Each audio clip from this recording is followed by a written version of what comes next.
Hello, welcome to the stories about the visions that Jehovah God showed me in the time of Israel. I hope you enjoy it.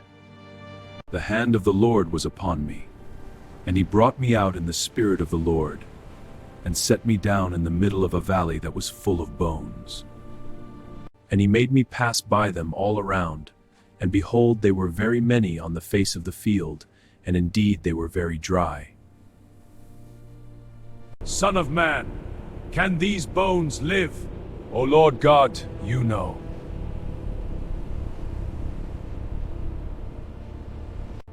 Then he said to me, prophesy over these bones, and say to them, dry bones, hear the word of the Lord.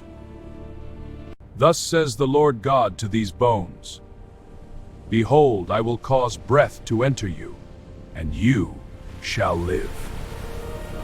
I will put sinews on you, and make flesh come upon you, and cover you with skin, and put breath in you, and you shall live, and you shall know that I am the Lord.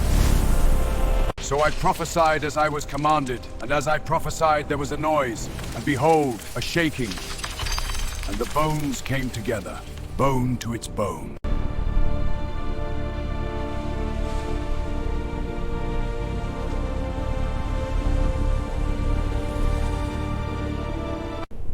Then he said to me, Son of man, prophesy to the winds, proclaim a prophetic message and say, this is what the sovereign Lord says. Come, O breath, come from the four winds and breathe on these dead bodies, so that they may live again. So I announced the message as he commanded me, and breath entered their bodies. They all came back to life and stood up. It was a great army. Son of man, these bones represent the people of Israel. They say, we are like old dry bones, we have lost all hope.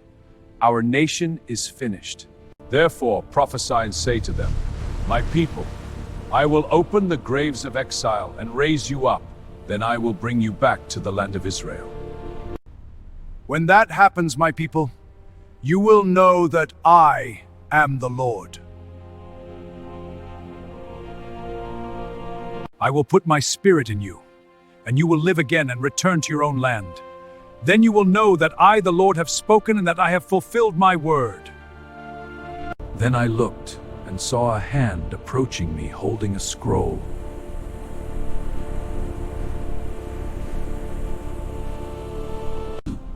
Which he opened. Then I saw that it was written on both sides with funeral songs, laments, and declarations of condemnation. Son of man, eat what I give you, eat this scroll, then go and deliver the message to the Israelites. I have eaten it, and it is sweet as honey in my mouth. I will go and deliver the message. So I opened my mouth, and he gave me the scroll to eat. Son of man, it tastes sweet as caramel, and fill your stomach with it. Fill your stomach with this. When I ate it, I tasted something as sweet as honey. This is the entrance to the temple. The glory of the Lord is here. Come, witness the vision. There I saw a stream of water flowing eastward under the gate of the temple, and passing to the right of the south side of the altar. The man led me outside the wall through the north gate, and guided me to the eastern entrance. There I could see water flowing from the south side of the eastern entrance. We have reached 530 meters. The water comes to my ankles. He led me along the stream, and as we went, when we reached 530 meters, he carried me through the stream. The water came up to my ankles. After another 530 meters, the water reached my waist. Fear not, Ezekiel, for I carry you through these waters. Then he measured another 530 meters, and the river was already too deep to cross on foot. There was enough depth for swimming, but too much to cross on foot. Son of man, have you been watching?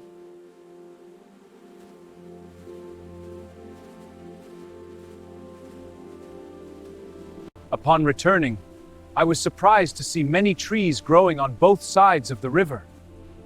This is a sign of renewal and divine promise. This river flows eastward, through the desert, and into the valley of the Dead Sea. This stream will make the salty waters of the Dead Sea pure and sweet. Wherever the waters of this river flow, many living creatures will thrive. Fish will abound in the Dead Sea. Life will flourish wherever this water reaches. The shore will make hands. Behold, the water will catch. A new life will flourish. The Dead Sea will be filled with all kinds of fish, just like the Mediterranean. Behold, it shall bring forth life abundantly. However, the marshes and swamps will not be purified, they will remain salty.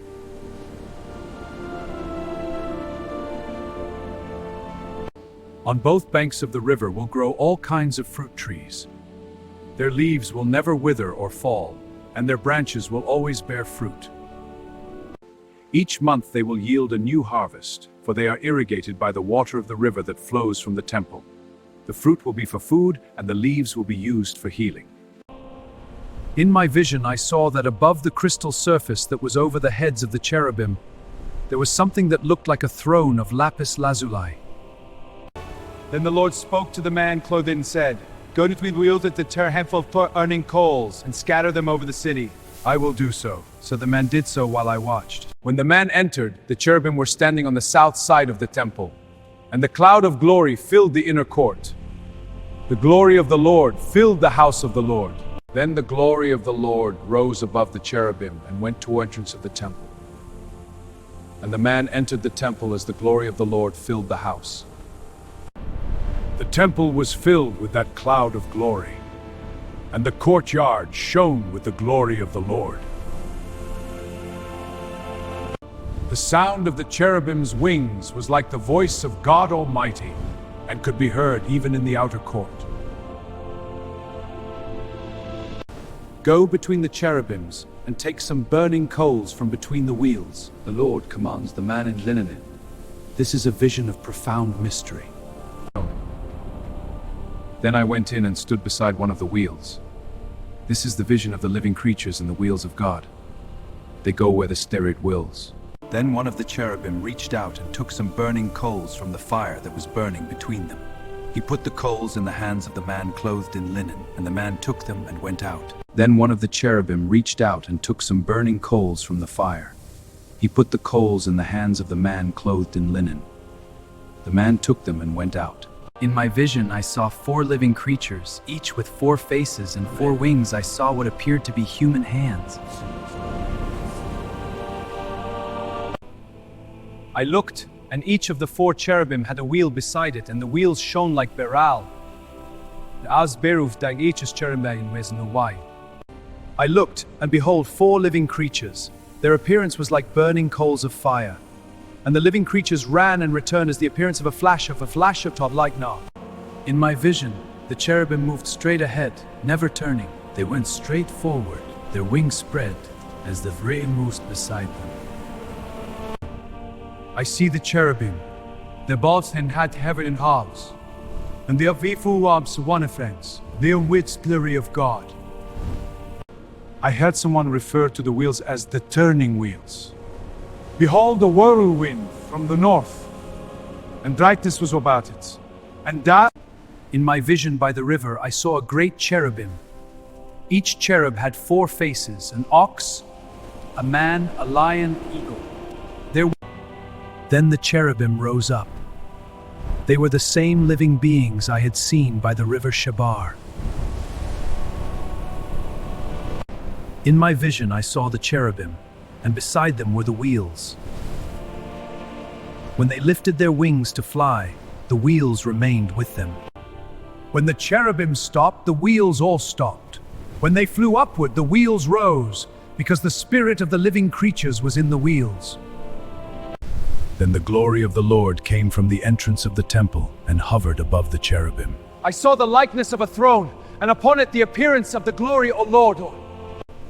Then, as I watched, the cherubim flew on their wheels to the eastern gate of the Lord's temple, and the glory of the God of Israel hovered above them.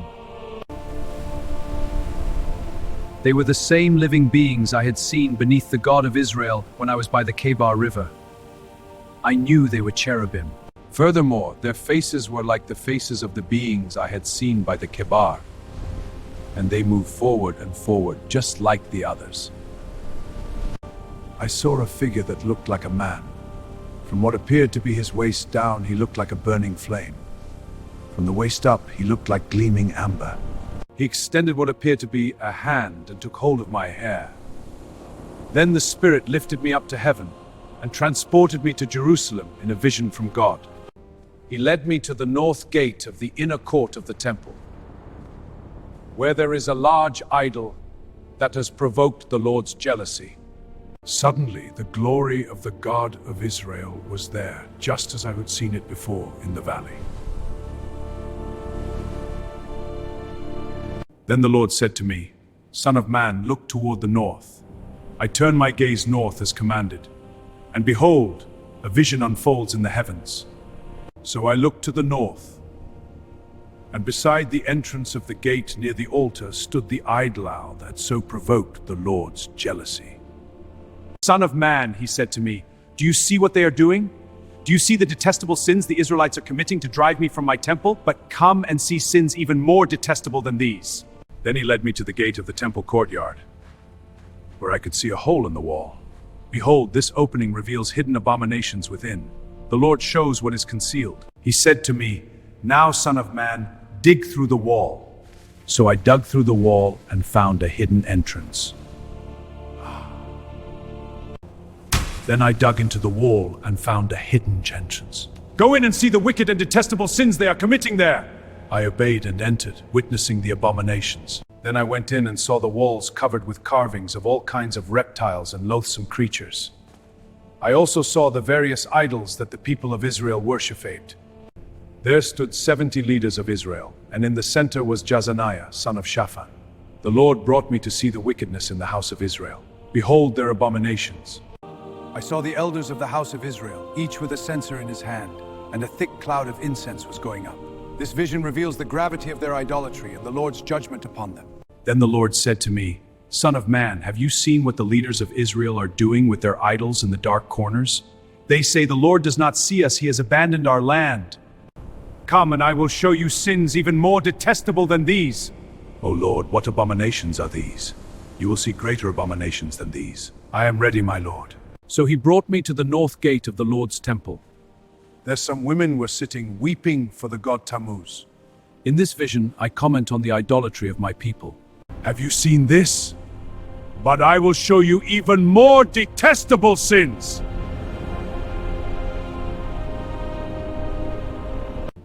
And he brought me to the inner court of the Lord's temple. Here stood the altar and the tables for the offerings. This vision is holy, a glimpse of the divine. At the entrance to the sanctuary, between the vestibule and the bronze altar, there were about 25 men with their backs to the sanctuary of the Lord. There were about 25 men with their backs to the Lord's sanctuary. They were bowing down toward the east, worshiping the sun. They have turned from the holy place to false idols in the sky. Do you see this, son of man? Do the people of Judah not care at all about committing these detestable sins, by which they lead the nation into violence, mock me and provoke my anger? Bring the men appointed to punish the city. Tell them to come with their weapons. And the Lord said in a thunder, to bring to bend. Behold, 6 men enter through the north gate, each bearing a deadly weapon. The judgment of the Lord is at hand. With them was a man clothed in linen, carrying a scribe's case at his side. They all went to the temple courtyard and stood beside the bronze altar. Then the glory of the God of Israel rose from between the cherubims where it had rested and moved toward the entrance of the temple. Then the Lord called to the man clothed in linen, who carried the scribe's case. I saw the man in linen step forward to receive the command. This is a holy summons, a moment of divine purpose. Go through the streets of Jerusalem and put a mark on the foreheads of all who weep and sigh over the detestable sins committed in the city. The righteous remnant will be spared. Then I heard the Lord say to the other men, follow him throughout the city and kill everyone who does not have the mark on their forehead. Do not spare anyone. Do not pity anyone. Kill them all, old men, young men. Do not let them be children. So they began by killing the 70 leaders. Defile the temple! Fill the courts with corpses! Go! So they went out and began the slaughter throughout the city. While they were killing the people, I was left alone. I fell face down to Wusron and cried out, Usofru and all Israel. The sins of the people of Israel and Judah are very, very great. The land is full of murder, the city is overflowing with injustice. Therefore I will not spare their lives nor show them mercies. I will repay them fully for what they have done.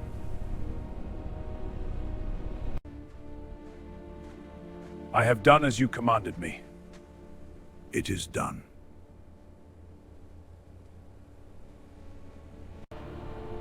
In a vision from God, he took me to the land of Israel and placed me on a very high mountain.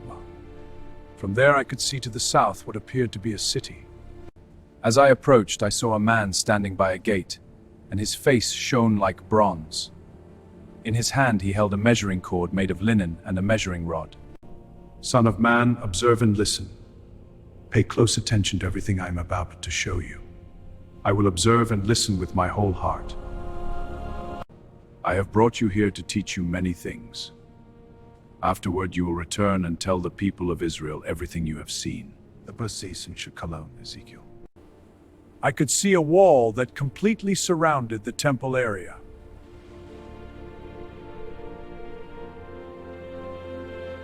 This rod is 3 meters and 20 centimeters long.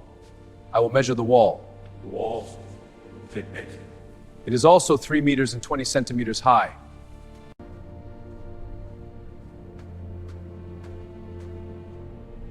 The threshold measures 3 meters and 20 centimeters deep. There were also guard rooms built on either side of the entrance hall. Each room formed a square measuring 3 meters and 20 centimeters on each side. Between each room there was a distance of 2 meters and 70 centimeters. Along the wall of the corridor, The inner threshold of the door, which led to the antechamber at the far end of the entrance hall, was 3 meters and 20 centimeters deep. He also measured the antechamber of the entrance. It was 50 cubits long, and the side walls were 5 cubits. The entrance and the inner walls were also measured. it measured 4 meters and 20 centimeters from end to end, with supporting columns 1 meter and 10 centimeters thick. That antechamber was at the far inner end of the entrance structure and faced the temple. There were 3 guard rooms on each side of the entrance corridor. They were all the same size, and the dividing walls between them were also identical. The opening is 5 meters and 30 centimeters, and the hallway is 6 meters and 90 centimeters. Mark well these measurements, for they reveal the pattern of the sanctuary. In front of each watchtowers was a low wall 53 centimeters high. The watchtowers themselves measured 3 meters and 20 centimeters on each side. The total width is 13 meters and 30 centimeters. A precise measurement as commanded. He also measured the dividing walls along the inside of the entrance to the entrance vestibule. The distance was 31.88 meters. The total length of the entrance hall was 26.5 meters from one end to the other. In the walls of the guard rooms and their dividing walls were recessed windows that narrowed inwards. These windows, set within the thick stone, provided light while maintaining the structure's integrity. There were also windows in the antechamber, and the surfaces of the dividing walls were decorated with carved palm trees. Then I led you back to the eastern gate. This gate is the threshold of the divine. The glory of the Lord enters here. Mark its significance. Suddenly, the glory of the God of Israel appeared from the east. The sound of his coming was like the roar of rushing waters, and the whole landscape shone with his glory. This vision was like the others I had seen, first by the Kibar River and later when he came to destroy Jerusalem. Face down to the ground. And the glory of the Lord entered the temple through the east gate. Behold, the house of the Lord is filled with his glory. Then the Spirit lifted me up and brought me into the inner court, and the glory of the Lord filled the temple. Then I heard someone speaking to me from inside the temple, while the man who was taking the measurements stood beside me. The Lord said to me, "Son, this is the place of his throne, where he will dwell forever. Neither they nor their kings will ever again profane my holy name by committing adultery, worshipping other gods, and honoring the relics of their dead kings. They placed altars for their idols next to my altar, with only a wall separating them from me. They profaned my holy name with that detestable sin, so I consumed them in my anger. Let them stop worshipping other gods and honoring the relics of their kings, and I will live among them forever." Son of man, describe to the people of Israel the temple I have shown you, so that they may be ashamed of all their sins. Let them study the plan of the temple. Speak to them about the decrees and laws of the temple. Write down all the specifications and decrees as they observe, so that they will remember and follow them without fail. This is the fundamental law of the temple. Absolute, the entire summit of the mountain where the temple stands. This is holy. The trumpet sounds to mobilize the army of Israel. But no one pays attention, for I am angry with them all. Outside the sea there is war. Inside the sea, famine. Those outside the city walls will die by the swords of the enemy. Those inside the city will die of hunger and disease.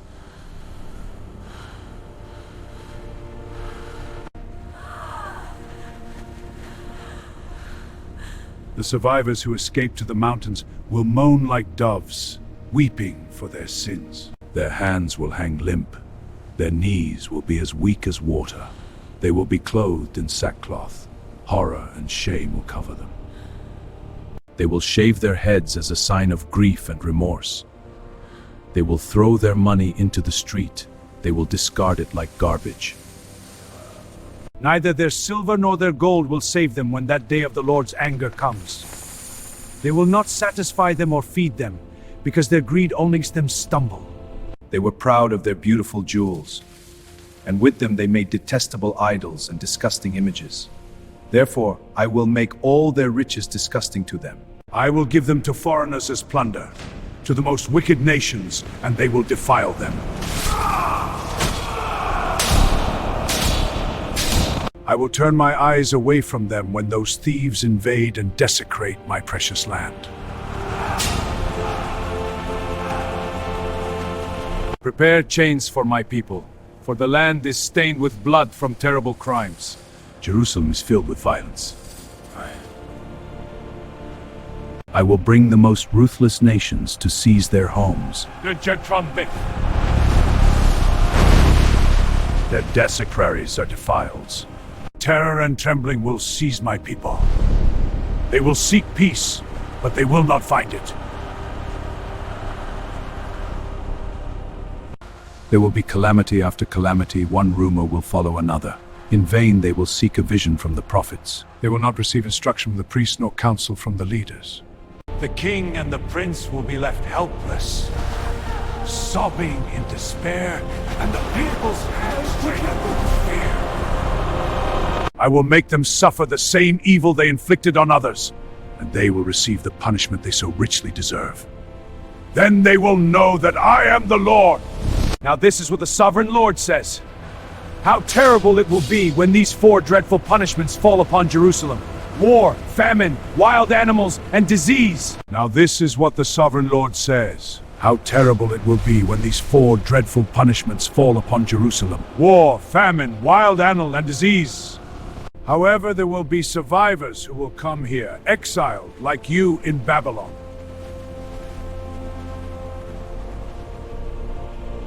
You will see with your own eyes how wicked they are. And then you won't feel so bad about what I did in Jerusalem. When you meet with them and see how they behave, you will understand that what I did to Israel was not without reason. I, the sovereign Lord.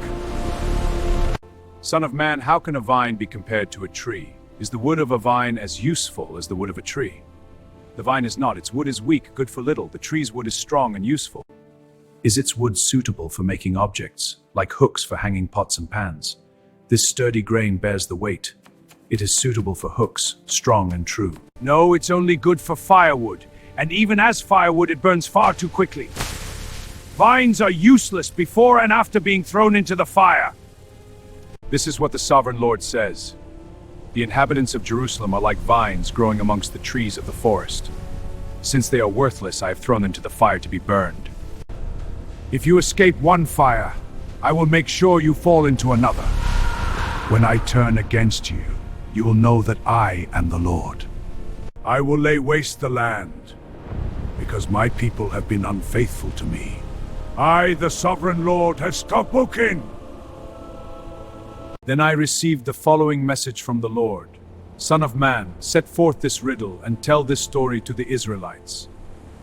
Tell them from the sovereign Lord. A great eagle came to Lebanon, seized the top of a cedar tree, and tore off its highest branch. Its multicolored plumage gleamed as it carried the branch away, a sign of judgment. A great eagle with broad wings and long feathers, covered with plumage of various colors, came to Lebanon. He planted it in a city of traders. He also took a seedling from the earth and planted it in fertile soil. He placed it beside a wide river, where it could grow like a willow tree. The one who takes a seedling from the earth and plants it in fertile soil is a great eagle with broad wings and long feathers. There it took root and grew and grew into a broad growing vine. But then another great eagle came, with broad wings and covered in feathers. Its branches reached upward, toward the eagle. It produced sturdy branches and sprouted shoots. Then the vine stretched out its roots and branches toward that eagle to get water. Even though it was already planted in good soil and had plenty of wings and covered with feathers. Then the vine extended its roots and branches to that eagle to obtain water, even though it was already planted in good soil and had plenty of water. So now the sovereign Lord asks, Will that vine grow and prosper? No, I will uproot it. It will not grow to become a splendid vine and produce leafy leaves and succulent fruit. So now the sovereign Lord asks, Will that vine grow and prosper? Ability for a stable up or a great army. But when the vine is transplanted, will it bloom again? No, it will wither when the east wind blows against it. I will easily uproot it, without the need of a strong arm or a great army. But when the vine is transplanted, will it flourish again? No, it will wither when the east wind blows against it. It will die in the same fertile soil where it had grown so well. Then I received this message from the Lord. You rebels of Israel, tell them what this riddle of the eagles means. He will die in the very fertile land where he had grown so well. The king of Babylon is at our gates! This is the judgment foretold. Take the king and the princes to Babylon, Adulon, in the hands of the conqueror. Swear your allegiance to me, or face the wrath of my armies. I swear my allegiance to you. Your most influential leaders are hereby banished from Israel. Woe to the shepherds who the sheep of my pasture, so that Israel would not grow stronger again and rebel. Only by honoring its treaty with Babylon could Israel survive. The visions that Jehovah God showed me were not dreams, they were warnings for Israel.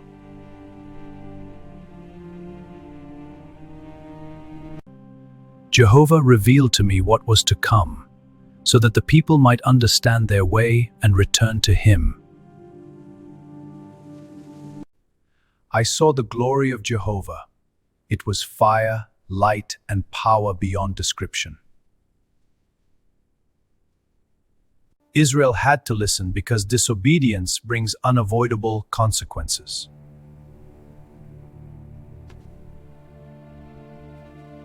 But Jehovah also showed restoration.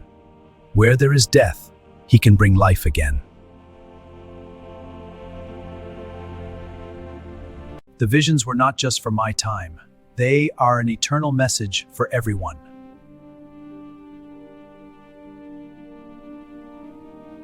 If you enjoyed these stories, please share and subscribe to this channel.